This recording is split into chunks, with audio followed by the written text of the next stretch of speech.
Muito bem, então, uma ótima noite a todos. Que a paz seja nessa casa. Deixa eu dar um desfrizar aqui. E vou lá. Como o Rony falou, eu sou o Paulo Bonfim, para quem ainda não me conhece, prazer. É bom estar aqui de volta, é bom ver alguns rostos que eu conheço, outros que eu não conheço. Eu não vim muitas vezes aqui às quartas-feiras. Obrigado. E nós vamos hoje falar sobre esse tema, o ensejo ao bem. Ele está lá no livro Caminho, Verdade e Vida, do Chico Xavier e do Emmanuel. Tá ok? Vocês conhecem essa foto que eu coloquei aí? Não? Tá bom. Tá, a gente já vai falar um pouquinho sobre ela. Essa foto, na verdade, é um quadro, tá? Um trechinho de um quadro. Então, vamos ver. Para frente é para frente, né? Ele deveria ir para frente. Ah, não, é para baixo que ele vai para frente. Entendi. Tá baixo o volume? Tá ligado agora? O microfone? Quando liga o microfone, aumenta, né? Tá. Melhor assim. Eu falei, eu tô com medo de tomar um choque de tanta coisa. Você veio, que bom. Né? Vocês estarem aqui é uma coisa muito boa, né? Porque a gente faz um esforço danado para chegar aqui, né? Então, já que a gente chegou aqui, antes de começar a falar disso daqui, vou até voltar. Ó, aprendi já a usar. Vou até voltar aqui. Antes da gente começar a falar um pouquinho, vamos dar uma respirada fundo. Vamos fechar um pouco o olho e respirar fundo mais uma vez, sentir a cadeira que a gente está sentando, sentir o encosto nas costas, sentir o pé no chão, sentir as nossas mãos sobre as nossas pernas, cruzadas uma sobre a outra. Vamos nos percebendo aqui. Aqui estamos essa noite. Passamos dificuldades, sim, tivemos problemas, sim, tivemos muitas coisas, mas cá estamos. E aqui vamos permanecer, prestando atenção, dando valor ao tempo e o trabalho que tivemos de chegar até aqui, dando valor ao esforço que a gente fez e como recompensa vamos nos regozijar, vamos nos alimentar dessa palestra e aprender um pouquinho mais de coisas que vão enriquecer a nossa vida. Prometo a vocês, ok? Então vamos abrindo o olho, vamos lá. Boa noite de novo. Boa noite. Agora vocês estão aqui. Muito bom, vamos lá. Como eu disse, ensejo ao bem, tá ok? Está lá no livro, muito bom inclusive para quem faz o Evangelho ou quer ter um livrinho para ter uma leitura rápida no dia a dia, abrir o caso e ler, O Caminho, Verdade e Vida do Chico Xavier. O Emmanuel, ele traz alguns trechos do Evangelho, alguns versículos, e ele discorre esse versículo, ele trabalha um pouco mais o tema, né? E a gente tenta trabalhar mais ainda para trazer isso para vocês. Ok? Tá ok, vamos lá. Vamos falar sobre amigo, aqui vieste. Vamos falar sobre traições, expectativas, confiança e, por fim, nós vamos convencer todos a sair daqui engajados, a aproveitar os ensejos ao bem. Tá ok? Vamos ver se vai dar certo isso aí? Amigo, aqui vieste. Tá mais nítido agora o quadro? Que pintura é essa? Ok, que cena é essa? O beijo de Judas. O beijo de Judas. Judas entregando Jesus. Né? Essa é a traição de Judas. Esse quadro foi pintado pelo mestre Caravaggio em 1600 e pouquinho. Era uma tarde chuvosa. Eu lembro quando ele dava os últimos retoques. Essa cena é muito marcante, né? E a Emmanuel vai buscar no Evangelho de Mateus, no capítulo 25, versículo 50. Essa passagem em que depois da Páscoa, depois da ceia, em que Jesus anuncia diante de todos os seus apóstolos, aqueles que eram mais próximos, que um deles trairia. Alguns se escandalizam. Judas, sabendo, pensando que tinha sido descoberto, ele fala: sou eu, mestre? Jesus olha para ele e fala assim: tu disseste. Pedro, o mais engajado dos apóstolos, fala assim: eu nunca te abandonarei, nunca te trairei, mestre. Eu vou ficar contigo até o fim. Ele fala assim: Pedro, antes do galo cantar, você vai ter me negado 3 vezes. Tamanho era o conhecimento que Jesus tinha daquelas pessoas que o acompanhavam. Mas ele não falava isso com raiva. Se eu falar, quer que aumenta mais aí fora? Gente, se aumentar muito vai ficar... Como que tá o som aí? Tá bom? Gente, não tem lugar aí. Ó, tem alguns 2 lugares, 3 aqui dentro. Não dá para vir para vocês aqui? Meu Deus, tem que instalar umas caixas de som aí fora. Mas, ó, gente, se não ficar muito claro, eu gravo todas essas palestras e eu publico, depois eu falo sobre isso, tá ok? Mas fiquem tranquilos, se não ouvir hoje, ouve depois, no radinho de pilha, tá ok? Então, Jesus fala isso para Pedro, ele fala isso para Judas, sem um pingo de raiva. Como é isso? Você saber que alguém vai te trair, vai te entregar, alguém próximo teu. Você saber todo o mal que você vai sofrer por conta disso e não ter um pingo de raiva dessa pessoa.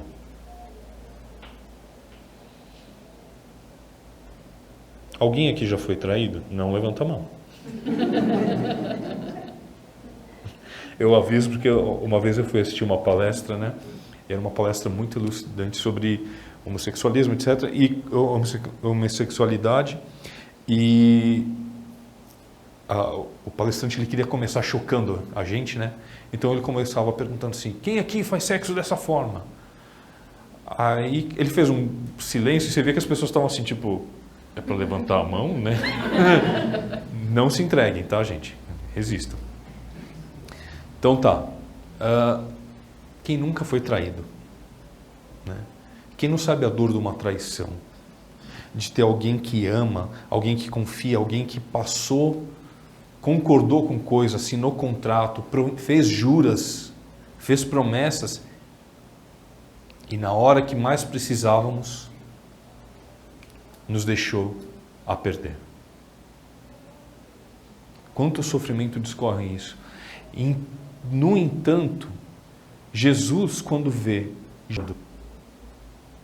com os guardas e lhe beijando, dando sinal de que era ele o homem procurado, de que era ele o homem que seria atacado, ele olha para o mesmo Judas e com todo amor diz: amigo, aqui vieste. Por que você veio fazer isso? Sem raiva, sem agressividade, mas com uma ternura que calou fundo na alma de Judas. E cala dentro da nossa, se indagando: por quê? Por quê? Né? Eu me lembro que quando era criança, já está começando a fazer tempo isso, antes eu falo assim, não fazia muito tempo, agora já está começando a fazer bastante tempo, e era muito comum no bairro que eu morava, né? Era um bairro católico, né? Muitos bairros não tinha muita diversidade de igrejas e religiões, era muito comum ter nos bairros assim uma igreja católica, e um dos ritos que a gente costumava fazer era a malhação do Judas. Vocês lembram disso? Sim.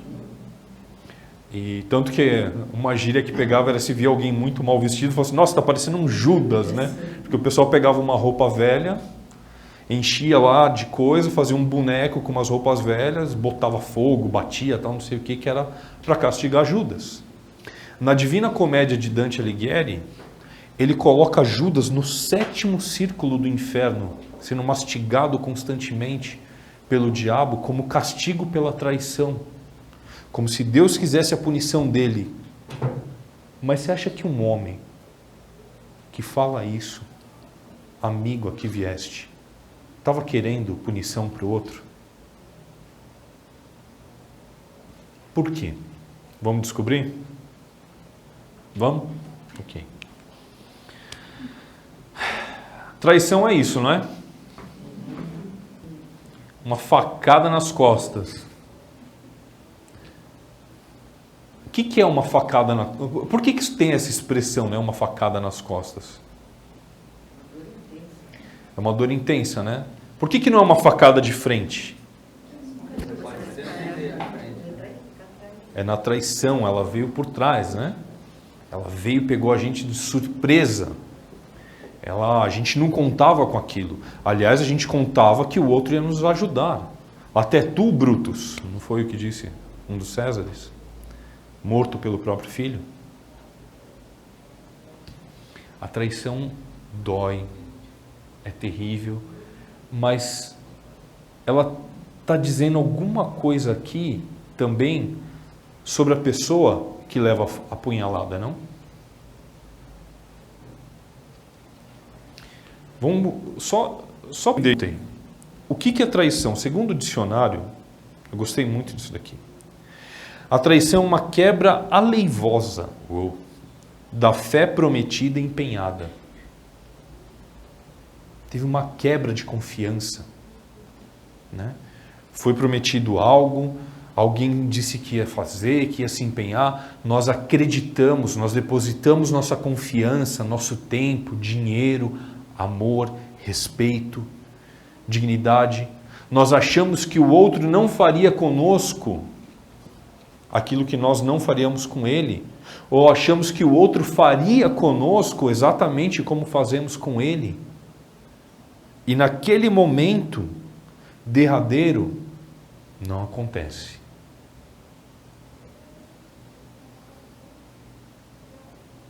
A sensação é muitas vezes devastadora. Imagina que se a gente está com essa faca nas costas e chega, que nem o Judas chegou assim ainda para dar um beijinho no rosto, o que a gente ia fazer? Ia falar do mesmo jeito? Ô amigo, para que veio? Deixa eu te dar um beijo de volta. Ou a gente arrancava a faca e... Também. Não é? Esse é o nosso instinto, esse é o nosso jeito de ser, porque no nosso planejamento mental, na nossa crença pessoal, algo está depositado ali que é inviolável. A minha confiança, inviolável. A promessa que o outro fez, inviolável. O contrato que foi assinado, inviolável. Inviolável no sentido literal, que não pode ser rompido. Então, por que acontece? Por que acontecem traições?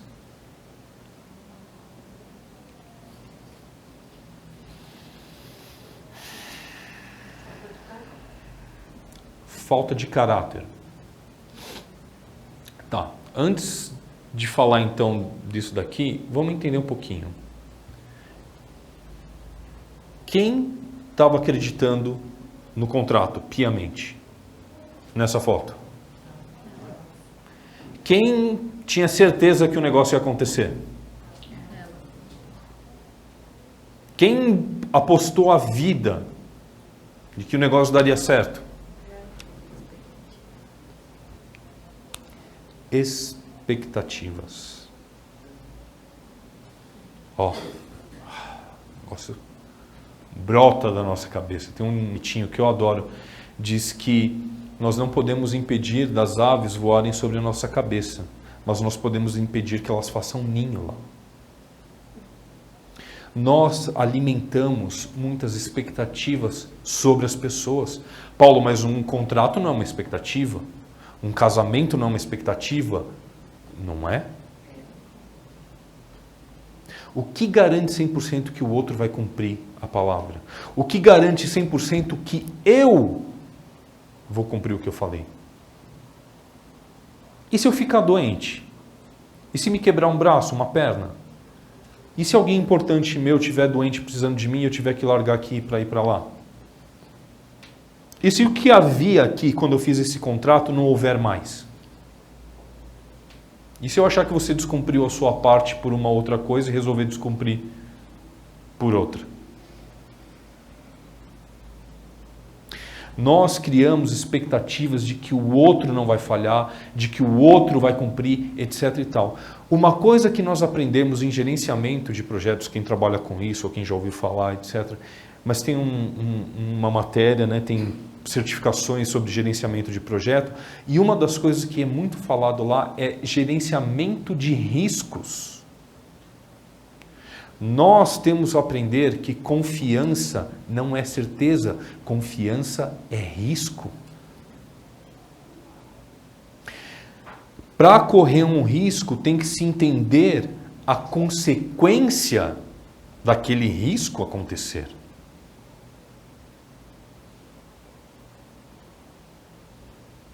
Nós nos iludimos pensando que as coisas vão ser perfeitas, infalíveis, para sempre.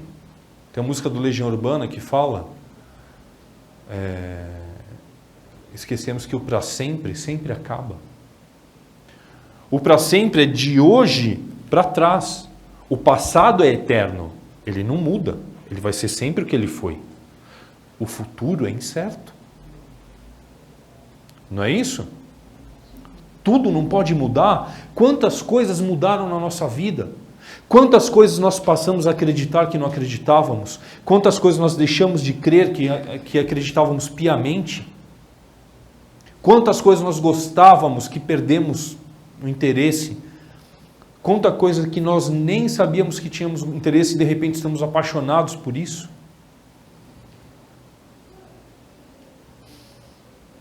Eu posso culpar alguém de ter mudado, eu posso culpar alguém por ter falhado, quando eu também estou sujeito às mesmas coisas, estou sujeito à mesma falha, estou sujeito aos mesmos enganos.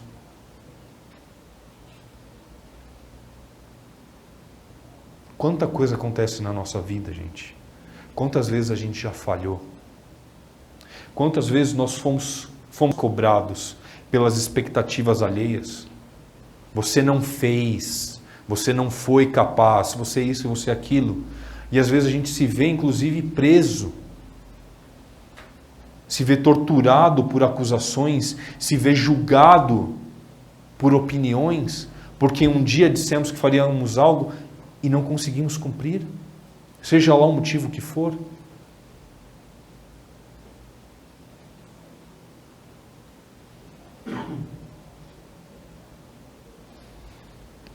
Isso acontece dentro de empresas, isso acontece dentro de casa, isso acontece na rua, na escola, em relação entre pais e filhos, entre irmãos, entre marido e mulher.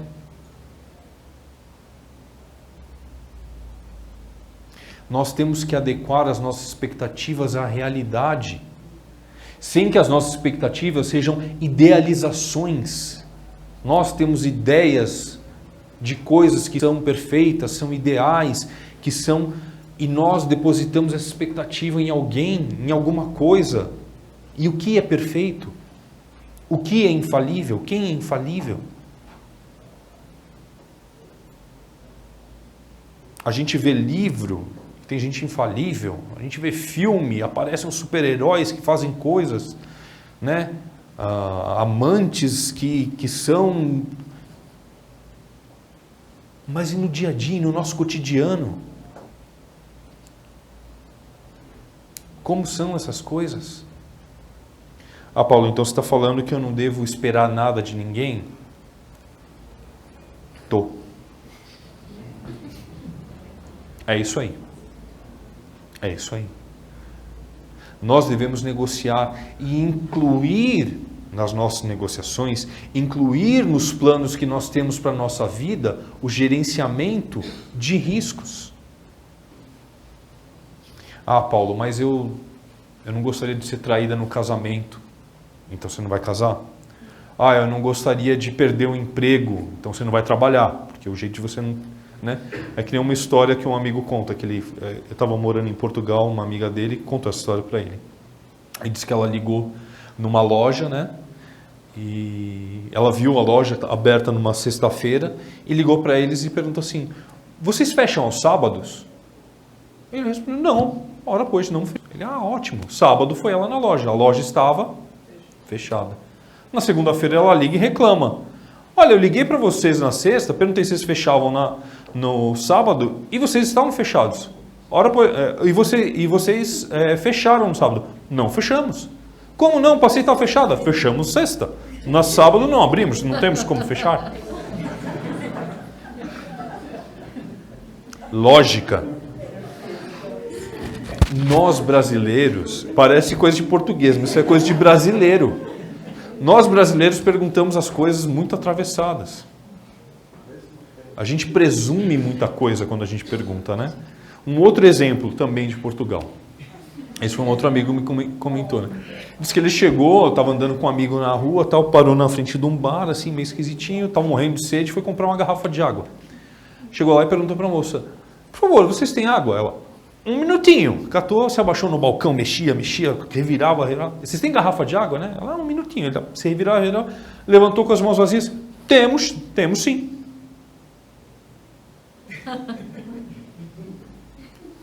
Ele: então eu quero. Ela: ok, agora ela volta lá e vira tudo para pegar para ele. Ele não falou: eu quero água. Ele perguntou se tinha.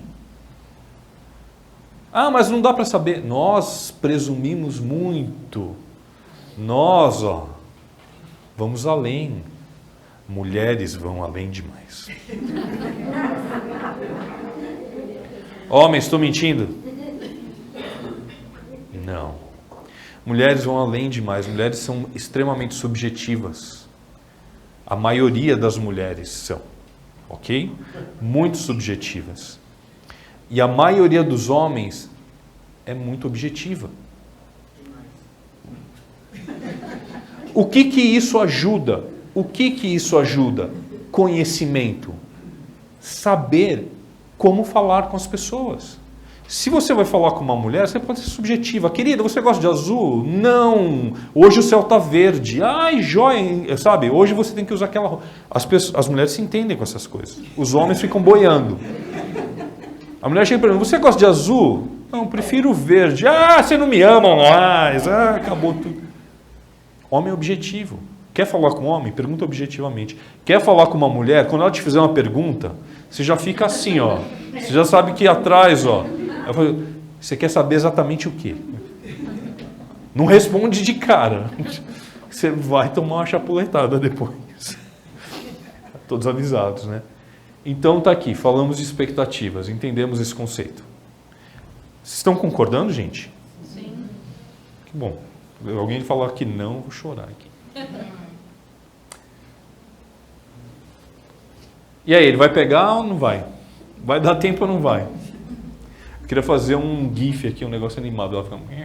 Ele ficar, né, e ver se chegava. Mas aí vocês iam ficar tontos, eu também, melhor não. Confiança.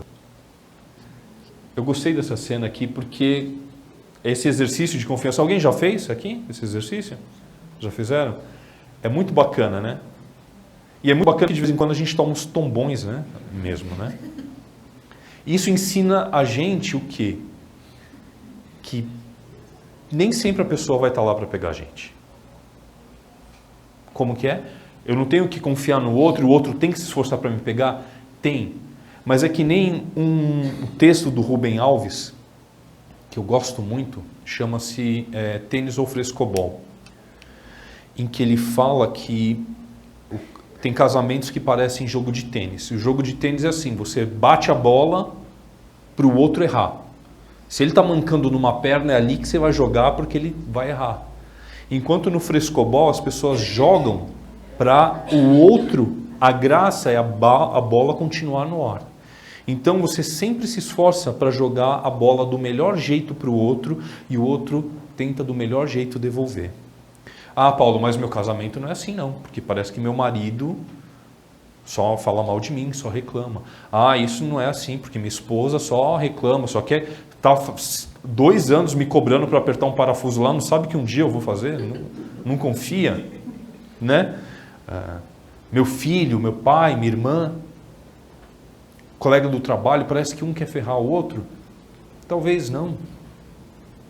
Talvez seja esse uma pessoa que, do jeito dela, com o conhecimento dela, com as limitações dela, sabe fazer. Judas não queria o mal de Jesus quando o entregou. Ele achou que Jesus ia mostrar o seu poder, ia passar além. E não era isso que Jesus faria. Não era isso que Jesus fez. Ele tomou uma decisão. Ele se arrepende tanto da decisão que ele toma, que ele se mata. Tamanha tristeza e dor. Alguém que andou com um homem que falava tanto de amor e vida, tira a própria vida. Tamanha dor que ele tem que amargurar por compreender o equívoco que ele passou. E quantas vezes nós não nos equivocamos no dia a dia da nossa vida?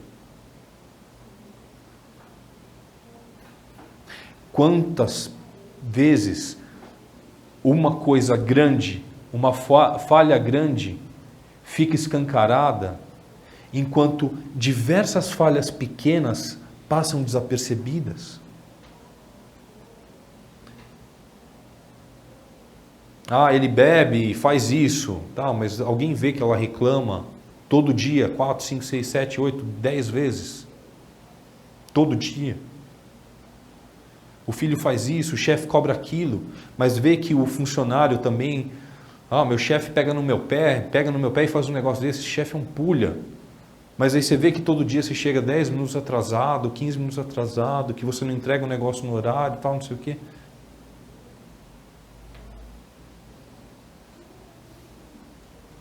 Jesus diz, bem-aventurados os misericordiosos, porque eles alcançarão misericórdia.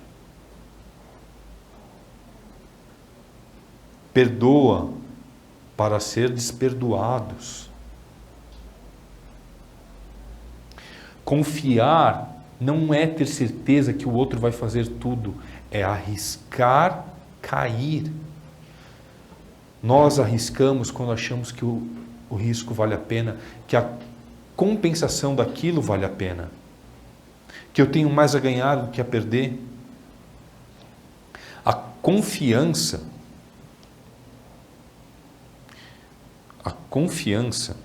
antes de falar da confiança, deixa eu voltar ali no outro slide, eu queria ter falado isso, porque a gente estava falando aqui da expectativa, e fala que a expectativa é uma esperança baseada em supostos direitos, probabilidades, pressupostos ou promessas. Você viu que não falou nada de certeza? Certo? Enquanto a confiança é uma coragem proveniente da convicção. Ela se joga, não porque tem certeza que o outro vai pegar, porque ela sabe que se o outro não pegar, ela vai cair, vai levantar, sacudir a poeira e continuar. E é assim com a nossa vida. Se a gente cai e permanece no chão, isso é uma escolha nossa. Se a gente permanece no sofrimento, no rancor, na amargura, na tristeza, isso é uma escolha nossa.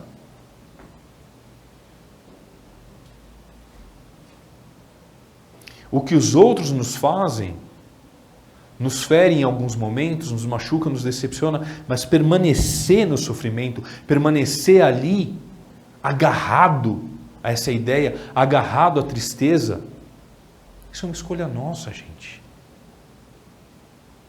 Para que eu vou passar o resto da minha vida desse jeito? Para que eu vou passar tanto tempo alimentando isso? Eu mesmo.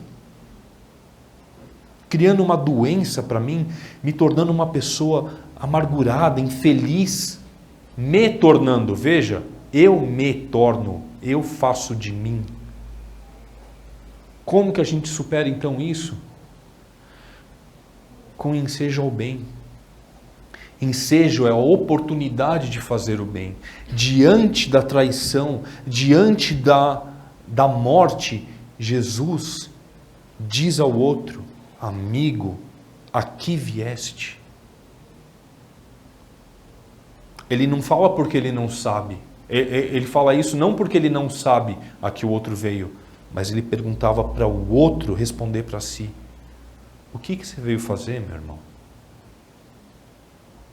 Diante de pessoas que falham conosco, seja lá o motivo que for, nós temos ali uma oportunidade gigante de praticar o verdadeiro amor, a verdadeira caridade.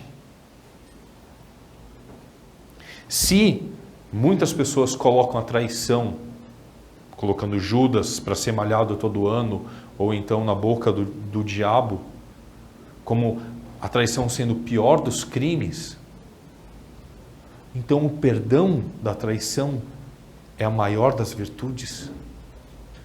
É a maior das virtudes e é uma virtude que não fica com o outro, fica conosco.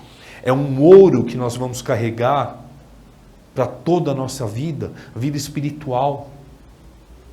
Se acreditamos que nós somos seres espirituais, se acreditamos que nós somos seres iluminados, que somos capazes de alçar coisas maiores, por que vamos então relegar nossa vida a lamentar o que passou? O passado é imutável, mas o futuro é mutável. Eu posso o que eu vou fazer daqui para frente? Que parceiros eu vou escolher? Como eu vou preparar melhor aqueles que convivem comigo? Como eu vou também ser uma pessoa melhor? Eu tenho que me perdoar. Eu tenho que perdoar o outro. Me perdoar por ter acreditado, por acreditar que alguém me machucou. Por acreditar que eu deixei alguém me machucar. Eu não deixei ninguém me machucar. O outro não me machucou. As coisas acontecem. As coisas acontecem na vida. Paulo, isso daí é uma escolha do outro, o outro não deveria ter feito isso. Quantas escolhas ruins a gente já fez? Não é melhor dar uma chance, se reconciliar, alcançar a si mesmo e se salvar das trevas, e se salvar do poço? Como a gente faz isso? Através da prece. Ah, Paulo, porque eu não consigo nem falar com a pessoa, não consigo nem olhar. Ora.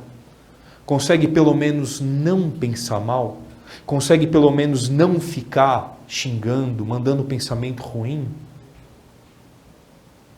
Consigo. Ah, eu não sei se um dia eu vou perdoar. Não se preocupa com esse um dia. Se preocupa com hoje. Se preocupa quando o pensamento vem na cabeça e a raiva aparece, a tristeza aparece e fala assim, isso vai passar. Eu não quero sentir isso. Eu não mereço sentir isso. Eu não preciso passar por isso. Jesus me ampara. Meu anjo da guarda me auxilia nesse momento em que eu estou fraquejando diante de um sentimento que eu não sei controlar. E nós seremos amparados. Lembra de estender a mão para o alto. Lembra de olhar para cima e ver que tem muito mais nesse mundo do que nós mesmos, do que a nossa própria dor. Trabalha, age para o bem, aproveita para isso. Se amanhã ou depois vamos nos perdoar uns aos outros, se amanhã depois as coisas vão ser melhores, eu tenho certeza que sim, no tempo certo, no momento de cada um. Mas se hoje eu conseguir me sentir melhor, se hoje eu conseguir fazer mais bem do que mal, hoje eu venci. Tá ok? Que possamos ser vitoriosos do nosso coração, que possamos ser vitoriosos das nossas dificuldades, campeões das provas que atravessamos nesse mundo, através dos nossos sentimentos que ainda são tão confusos e que temos tanto a aprender por eles. E que sejam primeiros colocados na prova, que é aprender a viver e amar. E conviver com as pessoas. Que isso é tão fundamental. Nós temos que conviver com os outros. Do jeito que eles são, assim como eles vivem com a gente, do jeito que a gente é. Tá ok?